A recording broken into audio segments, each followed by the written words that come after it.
हो जय हो।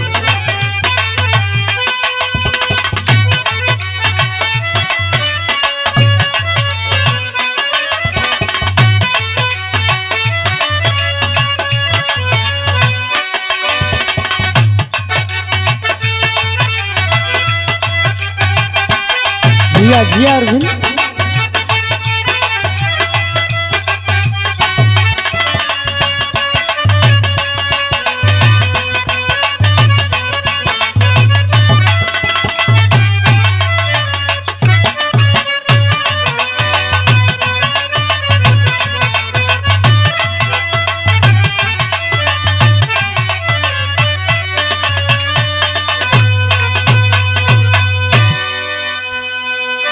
अच्छा बाबूजी, सर्वप्रथम विराह के सभी श्रोता बंधुओं को मैं नमन करता हूँ, प्रणाम करता हूँ। प्रयाग गंगा स्टूडियो के माध्यम से बड़े भाई आप आशीष यादव जी की देख रेख में एक विराह भेजने का कार्य कर रहे हैं। रक्षाबंधन की शुभ पावन बेला में विराह भाई बहन की एक छोटी सी मिसाल पेश खिदमत के साथ 4 लाइन भूमिका में कवि जी संकेत करते हैं।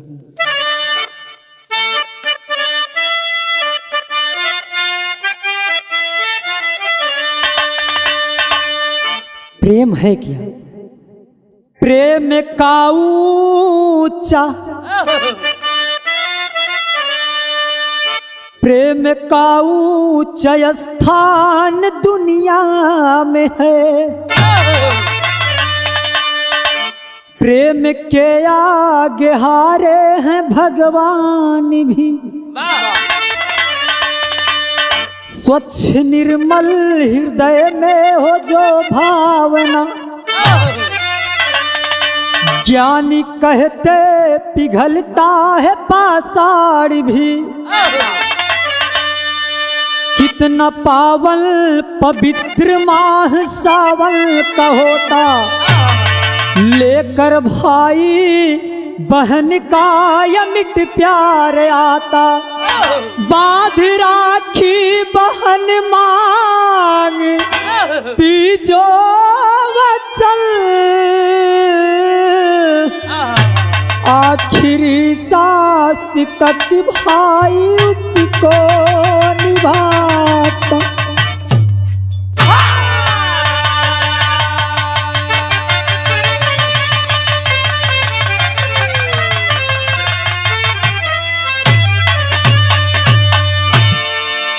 विराह में एक लाइन नई गजल बा, विराह में नई गजल बा। कैसे भैया?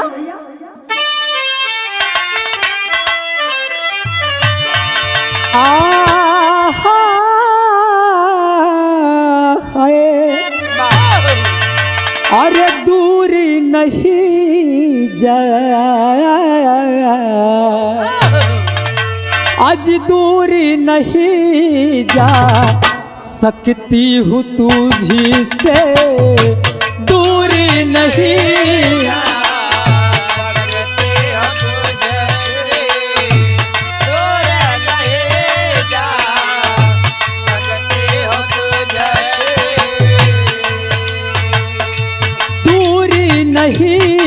जा सकती हूँ तुझी से, पासी कभी ना आऊंगी। दूर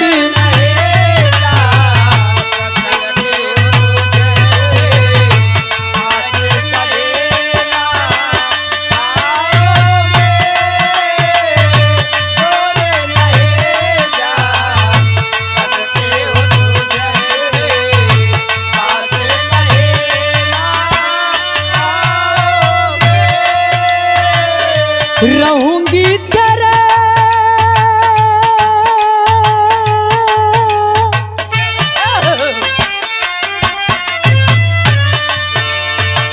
रहूंगी तेरे नज़रों के सामने।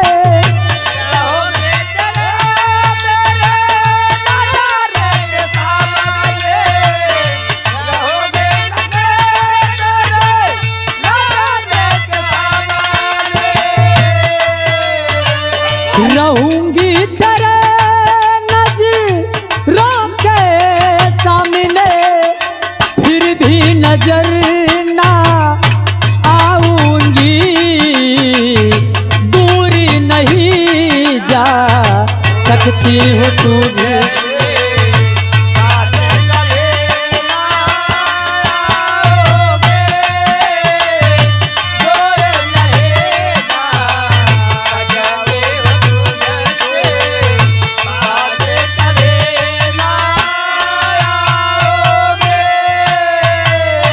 लेकिन इस विरह में एक बहन की अहम भूमिका क्या होती है साथियों। बहन का मतलब क्या होता है इस विरह में आप सब कुछ सुनेंगे। लेकिन बाहर इस समाज की बहन माई के जैसन,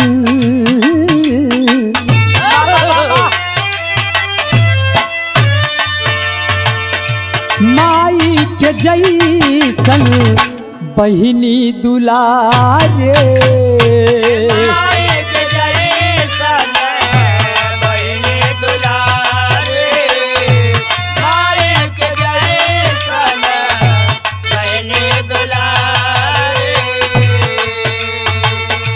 माई के जैसन बहिनी दुलारे, ममता दुलार कमना माई से, माई के जैसन बहिनी दुलारे, माई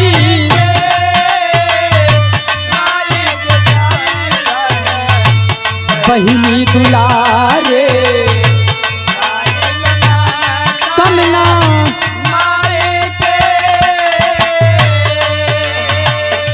जीतई जीना भूलई बहना,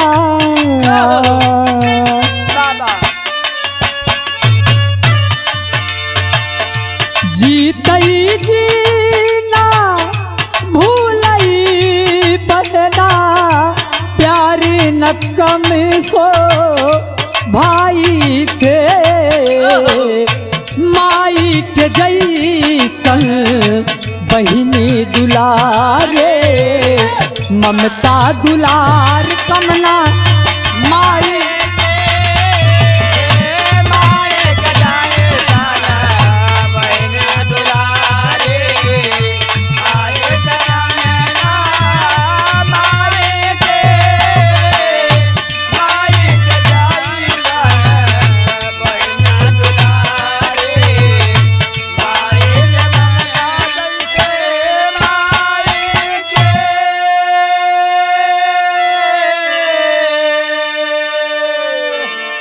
नजम की साराबा मास्टर साहब यही से हमारे कहानी की शुरुआत बा।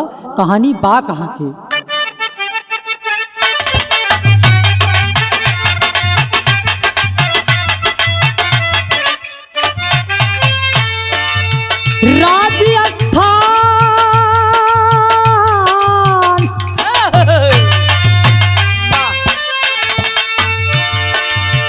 राजस्थान उदयपुर का जिक्र थोड़ा है, भरोसा भाई का एक बहन ने अब तोड़ा है।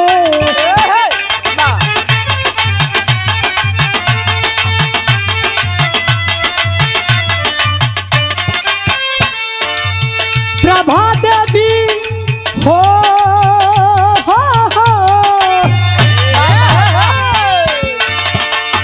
प्रभा देवी ठाकुर दयाल सिंह रहते थे, द्रौपदी बेटी बेटा मोहन पे वो मरते थे।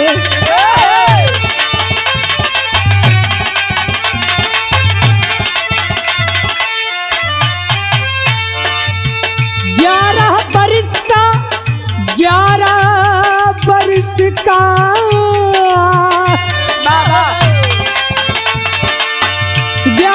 वर्ष का बेटा मोहन कुमार रहा, द्रौपदी का जीवन खुशियों में ही ससुराल रहा।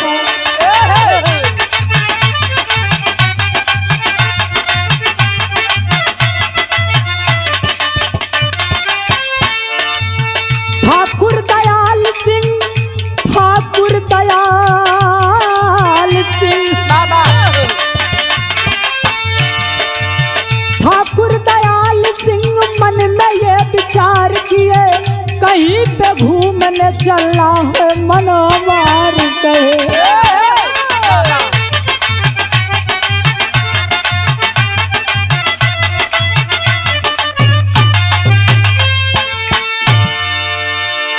अच्छा बाबूजी, राजस्थान में एक छोटा सा गांव है जिस गांव का नाम उदयपुर बताया गया।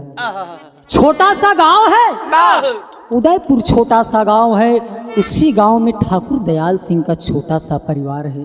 घर में बीवी है, घर में बीवी है, बच्चे हैं, एक बेटी है। बेटी का नाम द्रौपदी बताया गया साथियों, बेटे का नाम मोहन कुमार बताया गया। बेटी की शादी हो जाती है, द्रौपदी की शादी हो जाती है बाबू, लेकिन छोटा बेटा मोहन, छोटा मुन्ना है ना, आखिर वो पढ़ाई लिखाई का काम कर रहा है। धीरे धीरे दिन बीतने लगा, धीरे धीरे इधर दिन बीत रहा है साथियों। एक दिन ठाकुर साहब मन में विचार करते हैं। क्या विचार करते हैं? एक लाइन तर्जुमा।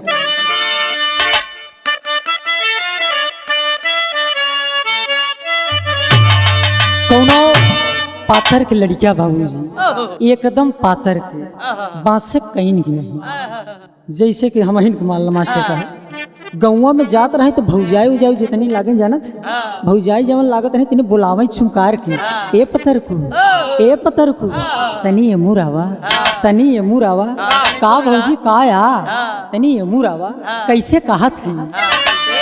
अरे पतर को, अरे पतर को, पतर को, पतर को, पतर को, अरे पतर को काहे जदुइया डारा, पतर को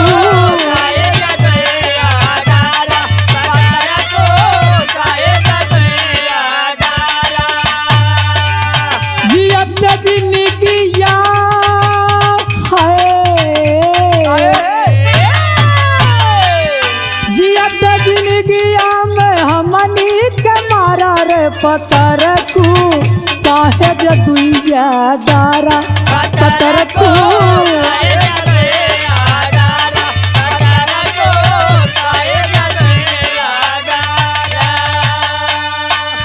लेकिन आज ठाकुर दयाल सिंह साहब अपनी पत्नी को बुला के एक बात क्या कहते हैं? सजनिया,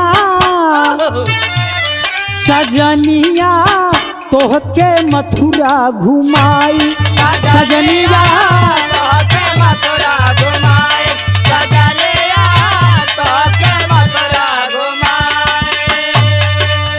होला खुशहा,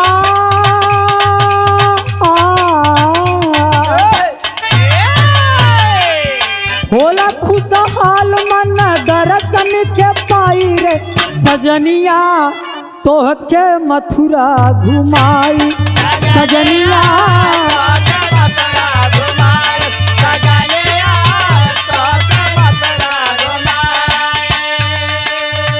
बेटी द्रौपदी बाटे,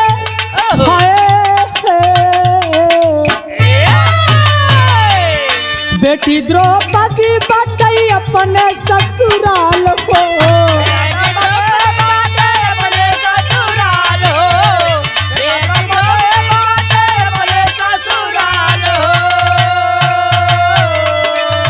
हमारे मोहन के दई रोटी दाल को,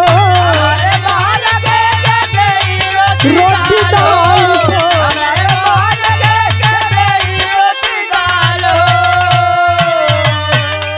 अरे बिटिया के अपने हैराना, बिटिया के अपने तब घरे बुलावाई रे, सजनिया तोहके मथुरा घुमाई, सजनिया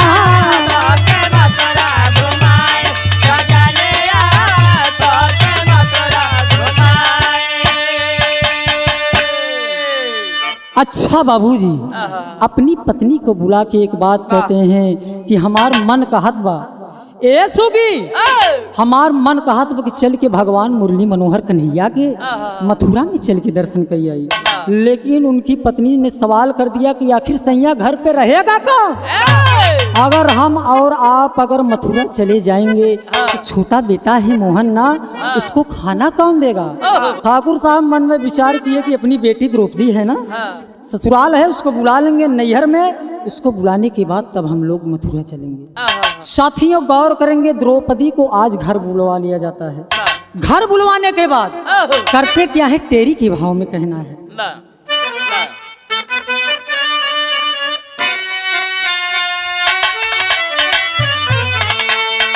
घूम घुमाई तोह के मथुरा नगरी हो घुमाई तोह के मथुरा नगरी। अरे त दर्शन चला कृष्ण के नगरी का कैयाई हो कैयाई हो कैयाई हो कैयाई। दर्शन चला कृष्ण के नगरी का कैयाई घुमाई तोह के मथुरा नगरी। दौर करेंगे साथियों, अपनी बेटी द्रौपदी को घर बुलवा लेते हैं। जब घर बुलवा लेते हैं दोनों प्राणी मथुरा भगवान मुरली मनोहर कन्हैया के दर्शन करे चला जाते हैं। इधर दोनों प्राणी चला गए दर्शन करे। छोटा बेटा है मोहन स्कूल गया है बाबू, स्कूल गया है। उसकी बहन घर पे है द्रौपदी। आखिर उसके मन में एक विचार आता है कि तर्जबा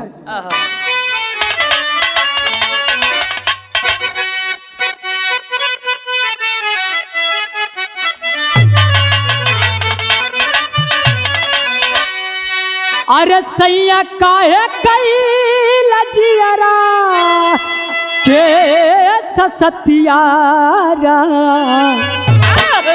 अरे सैया काहे कई लजियरा के सतियारा सवतिया लिया के घरवा।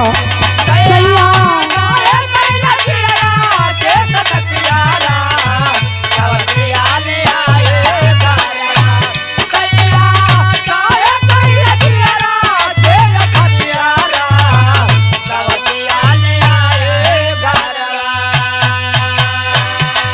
लेकिन आज गौर करेंगे बाबूजी, द्रौपदी घर में है, विचार कर रही है कि मेरा भाई मोहन अकेला, इतनी प्रॉपर्टी है, सभी प्रॉपर्टी का मालिक मेरा भाई बन जाएगा।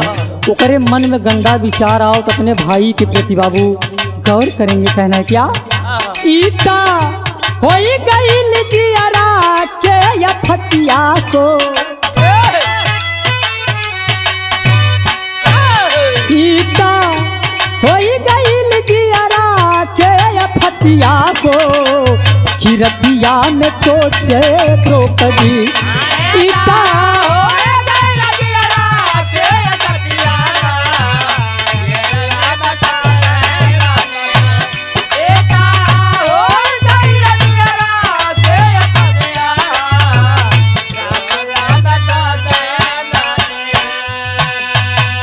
सोच रही है कि मेरे ससुराल में तनिक भी प्रॉपर्टी नहीं है, जगह जमीन नहीं है।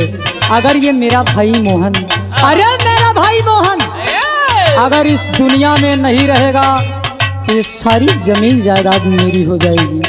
गलत विचार आ रहे। बारे द्रौपदी, बारे बहन, एक भाई के प्रति एक बहन का कैसा विचार है।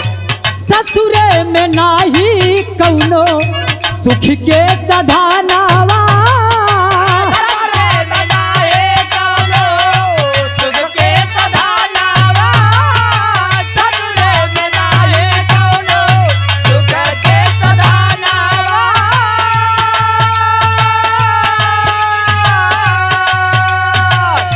खुशहाल नहीं हर हमार एक ही बात रानावा।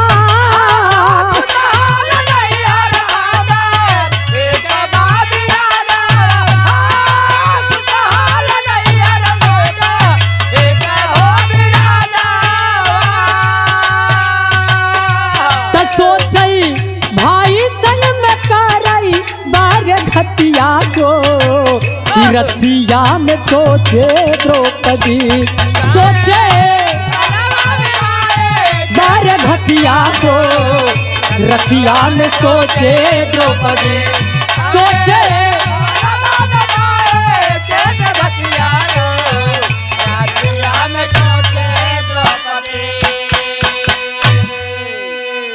अच्छा बाबू, मोहन दोपहर का बेला है, पढ़ने गया है, स्कूल में गया है बैग लेके पढ़ने के लिए। दोपहर का बेला है। आखिरकार गौर करेंगे साथियों, जब स्कूल की छुट्टी होती है, स्कूल की जब छुट्टी होती है तो मोहन सोचता है कि हमार दीदी खड़े हुई, चलते 2 वक्त की रोटी मिली। गौर करेंगे साथियों, यही सोच के स्कूल से जब मोहन निकलता है घर के लिए, एक लाइन ही हमारा तर्जबा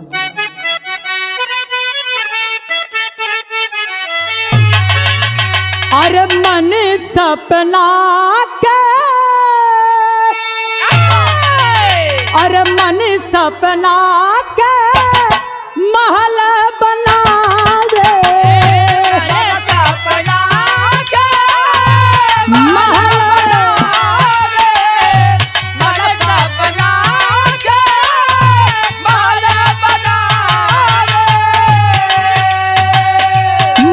सपना के महल बनावे, दुनिया ढेला चलावे, जिंदगिया के खेला समझी में न आवे, जिंदगिया के।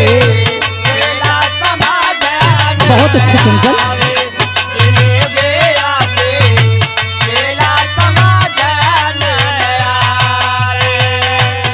लेकिन साथियों आज मोहन घर के लिए रवाना हो गया। साथियों गीत में कहना है क्या, चला दोपहरिया घरवा की ओरी,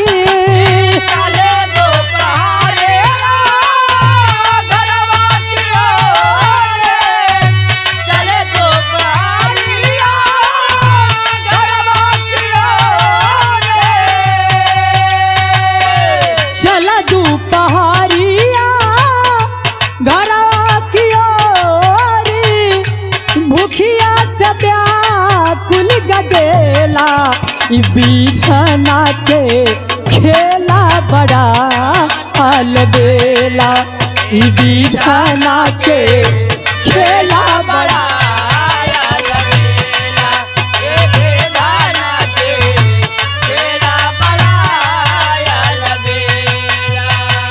और मोहन जैसे ही घर पहुंचता है बाबूजी, द्रौपदी घर में है, आवाज लगा दिया, ए बोरी दीदी। जब इतनी बात द्रौपदी सुनती है कि मेरा छोटा भाई मोहन, अरे मेरा छोटा भाई मोहन स्कूल से आ गया है, खाना मांग रहा है दोस्त, खाना मांग रहा है, थाली लेके बैठा है, तो 2 रोटी लेके बैठा है, रोटी बासी है। दीदी का पाँव पकड़ के रो रहा है मोहन। दीदी क्या कर रहा है,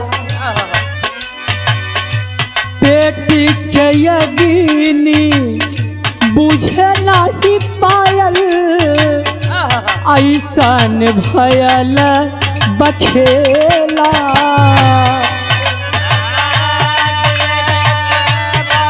नहीं पायल ऐसन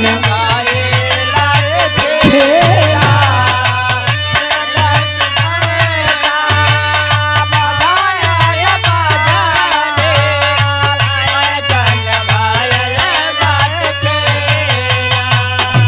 पिछवा से गर्दन दाबे पपनिया,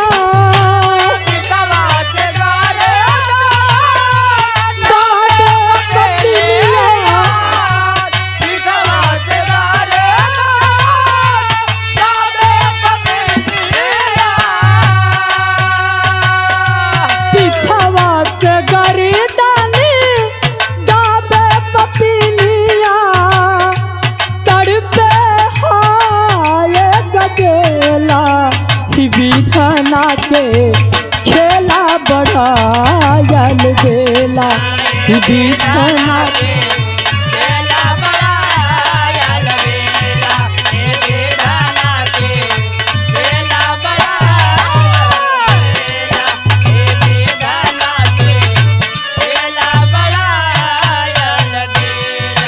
गौर करेंगे साथियों, आज मोहन 2 रोटी लेके बैठा है खाने के लिए, दाल रोटी लेके बैठा है, लेकिन हराम खोर से नहीं गया, अरे द्रौपदी से रहा नहीं गया।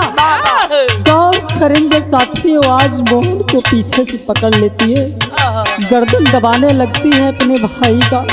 मोहन रो रहा है कि दीदी दीदी मैंने माँ की तरह जाना है, दीदी आखिर मैं तुम्हारा भाई हूँ ना, तुम मुझे मार रही हो दीदी, लेकिन तनिक भी दया नहीं आ रही। दोस्त आगे क्या करती है, हाथ जोड़ के भैया मोहन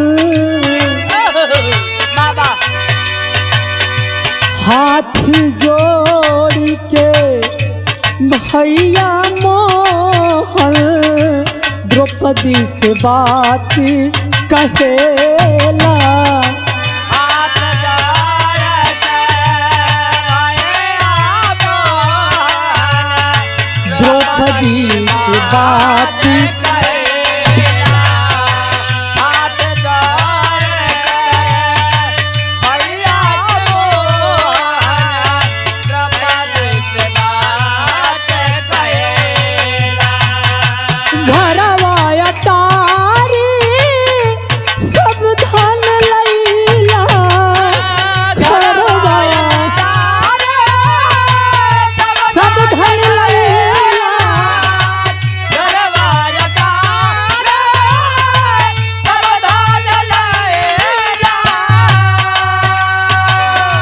घरवा अटारी सब धन लैला। हमके न चाहिए कि खेला। ई विधाना के खेला बड़ा हायल बेला। ई विधाना के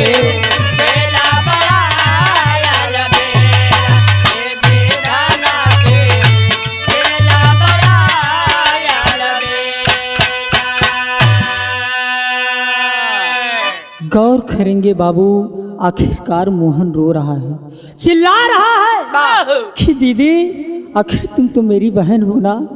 इसी कलाई में राखी बांधती थी दीदी, आज उसी हाथों से मेरा गला दबा रही हो। दीदी तनिक भी तो रहम करो। लेकिन हराम खोर उसको तो भूत सवार है, दबा दिया गर्दन। आए मोहन, आखिर तू मेरा भाई जरूर है, तू मेरा भाई जरूर है, लेकिन अगर तू जब तक रहेगा, जब तक तू रहेगा ये सारी प्रॉपर्टी तेरी रहेगी। अगर जब तू इस दुनिया में नहीं रहेगा तो सारी प्रॉपर्टी, घर द्वार, धन दौलत सारा मेरा हो जाएगा। जब इतनी बात द्रौपदी कहती है तो मोहन कहता है कि दीदी मुझे मत मारो दीदी, मेरा धन रुपया पैसा कौड़ी सब लो दीदी, लेकिन मेरी जान छोड़ दो दीदी। आल्हा के भाव में कहना है मास्टर साहब।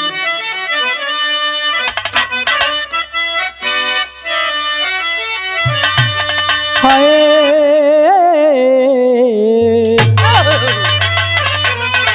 आ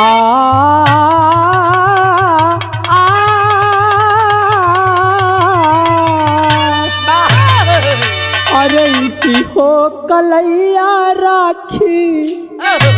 आखिर अपनी इस कलाई को दिखाता है मोहन की दीदी, हर साल तुम इसी कलाई में राखी बांधती हो ना, इसी कलाई में बांधती हो दीदी।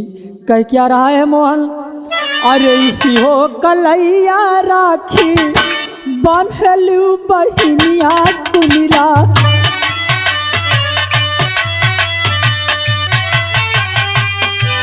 मारा तारू दीदी हो डरा दियो नया।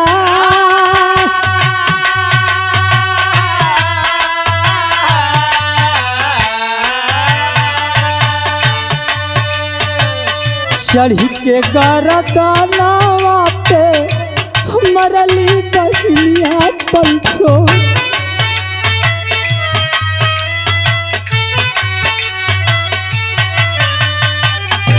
हाय रे पपिनिया रिश्ता कैली सब भूला।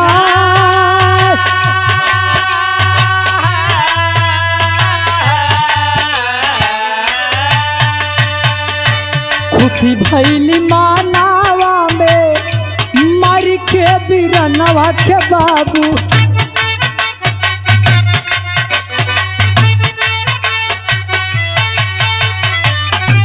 पूजा वाले घरवा नदी हली दफना।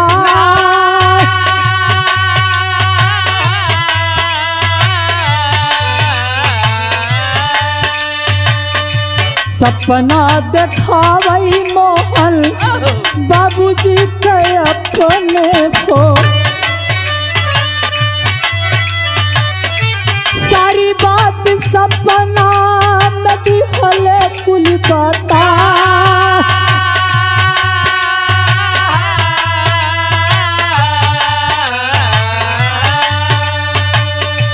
बहुत निवेदन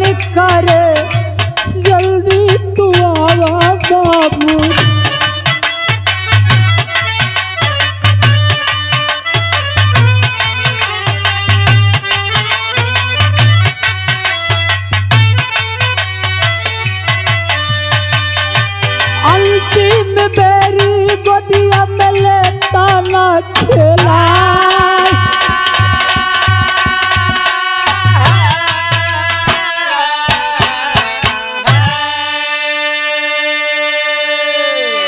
गौर करेंगे साथी, उस हरामखोर से रहा नहीं गया। अरे छोटा सा बालक है ना।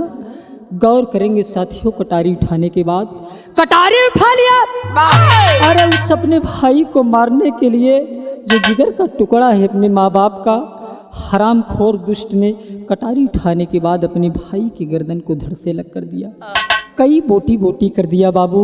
बोटी बोटी काटने के बाद जिस घर में पूजा की जाती है, अरे जिस घर में पूजा की जाती है, उसी घर में मोहन की लाश को एक छोटे छोटे टुकड़े करके बोरे में रखने के बाद जिस घर में पूजा होता है उसी मूर्ति के नीचे दफन कर देती है।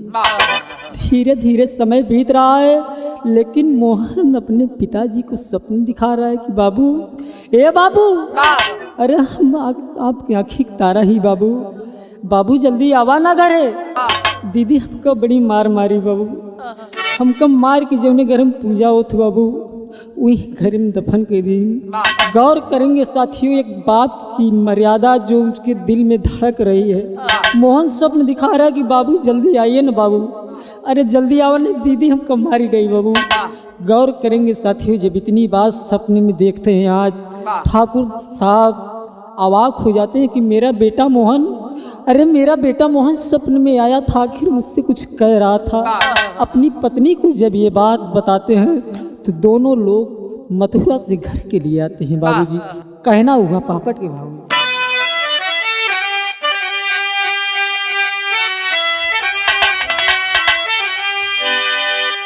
अरे लखाई बदे अब बेटवा के सूरतिया मनवा तड़पतबा। अरे लखाई बरे अब बेटवा के सूरतिया मनवा तड़पतबा। अरे रही रही हमारी धड़कत बाटे छतिया मनवा तड़पता।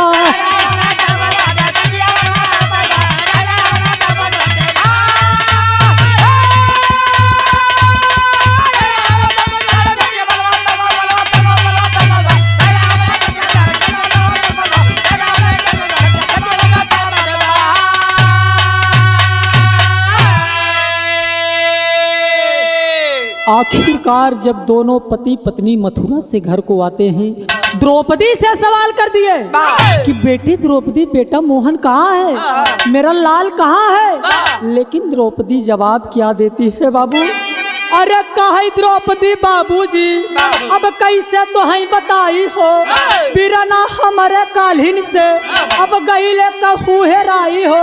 अरे हेर के थकले आई बड़ी दिपतिया मनवा तड़पत बा। अरे रही रही हमारी धड़कत बाटे छतिया मनवा तड़पत बा।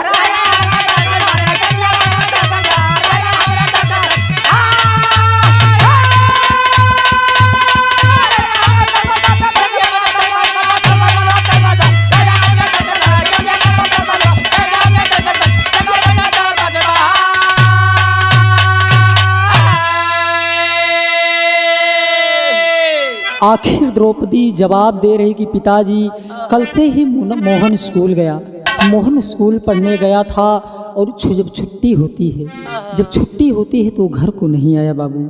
आखिरकार जब ठाकुर साहब इतनी बात सुनते हैं कि मेरा बेटा मोहन कल से ही लापता है, अभी घर को नहीं आया है स्कूल से, घर पे वेट कर रहे हैं, इंतज़ार कर रहे हैं, चारों तरफ ढूंढ रहे हैं, लेकिन कहीं भी मोहन नहीं दिखाई पड़ रहा है, मोहन नहीं दिखाई पड़ रहा है।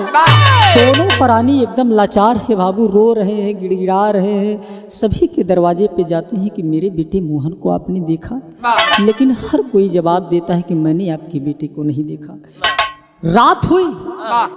रात हुई लेकिन भोजन नहीं हो रहा है, आखिर बेटा गायब है ना, दिल का टुकड़ा गायब है। भोजन नहीं किए हैं दोनों प्राणी, बैठे हुए हैं घर में। आखिर जब आधी रात होती है, ठीक 12 बजे, ठाकुर साहब रात के समय उठते हैं, उनका दिल नहीं मान रहा है। उठने के बाद आखिरकार उसी घर में जाते हैं जिस घर में मोहन को मार के द्रौपदी मोहन को दफन किया है बाबू। दरवाज़ा खुला है और हल्की हल्की हवा आ रही है, उनका दिल नहीं मान रहा है कि मेरा मोहन बेटा यही, अरे मेरा बेटा यही है। रो रहे हैं बाबू। उठने के बाद करते क्या है,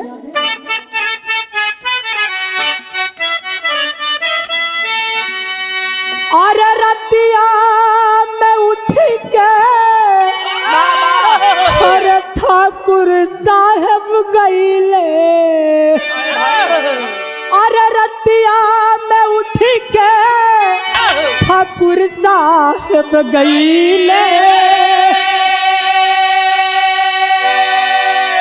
अरे जौने घरे पूजा हो लजाई हो बाबू जौने घरे पूजा हो राजा हर मूर्ति हटाई दिहले और मूर्ति हटाई के हुई खोदन लागे बाबू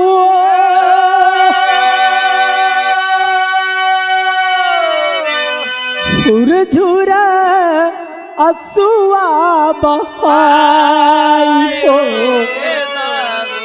झोरा झोरा हसिया और तनिके देखान उहई मोहन और तनिके देखान उहई बेटवा कई सूरतिया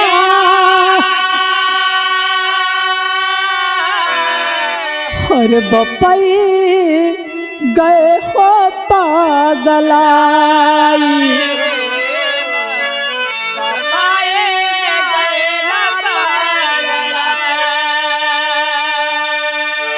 ठीक 12 बजे की बेला है। ठाकुर साहब उठने के बाद आखिर उस घर का दरवाज़ा खोल देते हैं। जब दरवाज़ा खोलते हैं साथियों, इतना ही नहीं, जब अंदर जाते हैं, जहाँ पे भगवान मुरली मनोहर की तस्वीर मूर्ति रखी हुई है, जब उस तस्वीर को मूर्ति को हटाते हैं, घर के बाहर जाने के बाद एक फरसा लेने के बाद जब घर में घुसते हैं बाबू, तो देखते हैं वहाँ कुछ ज़मीन खुदी हुई लग रही है। खुदी है ज़मीन। आखिरकार जब फावड़ा से खोदते हैं, खोद रहे हैं बाबू, आखिरकार जब एक फरुहा मारते हैं, एक फरसा मारते हैं, तो बेटा मोहन का सर इस फरसे में आ जाता है बाबू। और जब अपने बेटे मोहन की लाश आखिरकार ठाकुर साहब देखते हैं तो गिर जाते हैं। अवाक ठाकुर साहब अवाक हो जाते हैं कि मेरा बेटा मोहन, आज उसके सिर को गले से लगा के रो रहे हैं, चूम रहे हैं। आखिरकार गौर करेंगे साथियों, दोनों पत्नी पत्नी मिलके, पति पत्नी आज मोहन के सिर को रो रहे हैं, बर्दाश्त नहीं कर पा रहे हैं। जब ये बात, इतना ही नहीं साथियों, जब ये बात गांव में फैलती है, आग की तरह फैल गई, आग की तरह फैल गई कि द्रौपदी ने अपने भाई मोहन का खून कर दिया। आखिरकार जब ये बात फैल जाती है, द्रौपदी को बुलवाते हैं। जब द्रौपदी से पूछने लगते हैं बाबू, गौर करेंगे उसने इनकार कर दिया। और करती क्या है, एक लाइन खड़ी के भाव मास्टर साहब,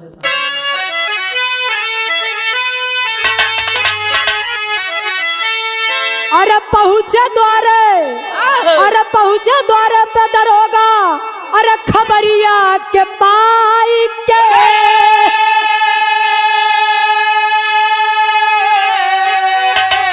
अरे पहुँचे द्वारे पे दरोगा, अरे खबरिया के पाई के,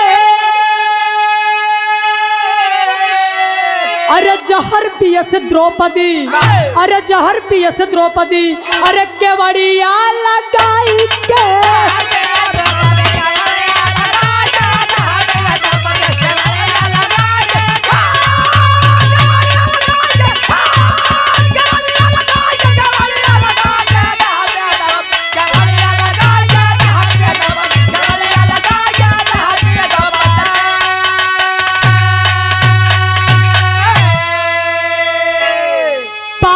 गठरी सर पे लइके, अरे छोड़ दी है जहनवा हो, माई बाप के मारे से अपने वही बाबू एक ही ललनवा हो।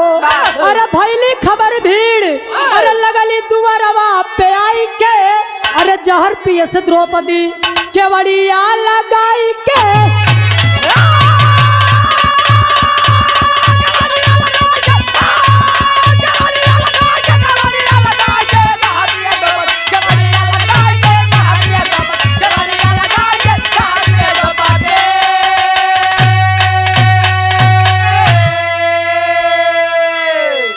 जब ये बात थाने पे पहुंचती है साथियों, दरोगा साहब को जब ये बात मालूम चलती है, तुरंत अपने साथियों के साथ जब घर को आते हैं, जब द्रौपदी जान जाती है कि दरवाजे पे दरोगा साहब आए हैं, दरवाजे पे दरोगा साहब आए हैं, पूरी प्रशासन की टीम आज दरवाजे पे खड़ी हुई है, पूछताछ कर रहे हैं सभी से।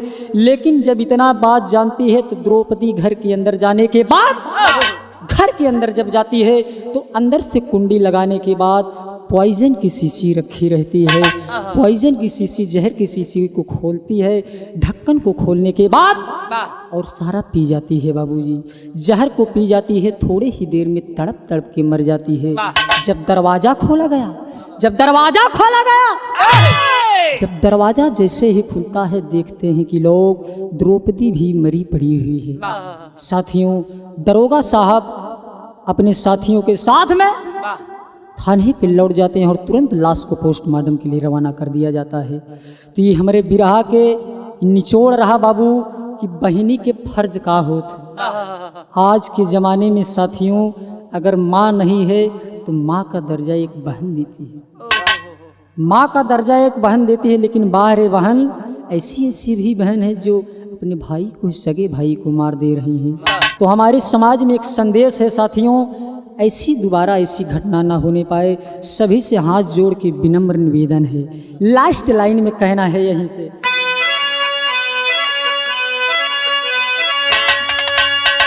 लहुरी बाबू महाबली सिंह गईले स्वर्ग डगरिया, अरे बुधराम कवि बाबा दीन जी, अरे सोनी भैल नगरिया हो।